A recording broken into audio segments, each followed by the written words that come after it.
ગુજરાત સરકારે આજે રજૂ કરેલ બજેટમાં 70,000 કરોડના બજેટમાં 21મી સદીનો રોડમેપ જોવા મળે છે. ખાસ કરીને વડાપ્રધાન નરેન્દ્ર મોદીએ જે સ્વપ્ન સેવેલું છે તે તમામ પ્રકારની યોજનાઓ નવા બજેટમાં સમાવેશ કરવામાં આવ્યો છે. ખાસ કરીને તમામ ક્ષેત્રે આવી લઈ અને શહેરોને પ્રાધાન્યકરણ કરવાની વાત ઋષિકેશ પટેલે ઉચ્ચારી હતી.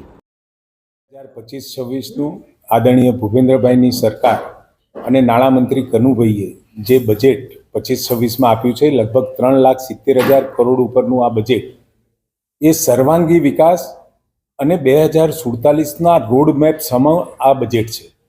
આદરણીય પ્રધાનમંત્રી મોદી સાહેબ જ્યારે દેશને 2047માં વિકસિત દેશની કલ્પના કરતા હોય અને તમામ લોકોને વિકસિત દેશ માટે તૈયારી અને માનસિક રીતે જ્યારે તૈયાર કરી રહ્યા હોય ત્યારે સરકારો પણ અને મોટાભાગની સરકારો દેશની અંદર એ ભારતીય જનતા પાર્ટીની છે. અને ગુજરાત તો ખાસ કરી આદરણીય પ્રધાનમંત્રી મોદી સાહેબે 14 વર્ષ સુધી મુખ્યમંત્રી તરીકે અહીંયા કામ કર્યું છે અને 21મી સદીના રોડમેપ માટે ગુજરાતને એમને જ્યારે તૈયાર કર્યું હોય અને હવે દેશની વાત હોય, 47ના વિઝન માટેના દેશની વાત હોય ત્યારે ગુજરાતે એમાં અગ્રેસર રહેવું જ પડે.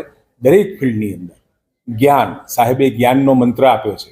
જ્ઞાન એટલે ગરીબ, યુવા, મહિલા અને અન્નદાતા એટલે કિસાનો. આ તમામે તમામ વર્ગને સાથે લઈ અને તમામ વર્ગની ઉન્નતિ થાય એ દિશામાં આગળ વધવાનો જ્યારે રોડ મેપ આપ્યો હોય ત્યારે યુવાનો માટે, મહિલાઓ માટે, ખેડૂતો માટે અને આદિવાસીઓ માટે તમામ કોઈ પણ સેક્ટર એવું નથી રહી જતું કે જેની અંદર એના વિકાસની તકો ક્યાંય જે હતી એના કરતાં બળવત્તર ન થતી હોય.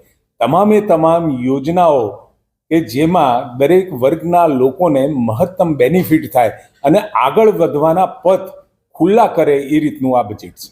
આ વખતના બજેટમાં ગિરોખત, વારસાઈ, ભાડાપટ્ટા અને ઈ વ્હીકલ્સમાં ખાસ કરી ગિરોખત, વારસાઈ અને ભાડાપટ્ટામાં એમને ખૂબ મોટું રજિસ્ટ્રેશનમાં રિલેક્સેશન આપ્યું છે અને ઈ વ્હીકલ છે એમાં પણ ટેક્સનું 1% જેવો ટેક્સ રાખી અને પર્યાવરણની ચિંતા કરતા ઈ વ્હીકલ્સને પણ એના ટેક્સેશનમાંથી મુક્તિ આપી.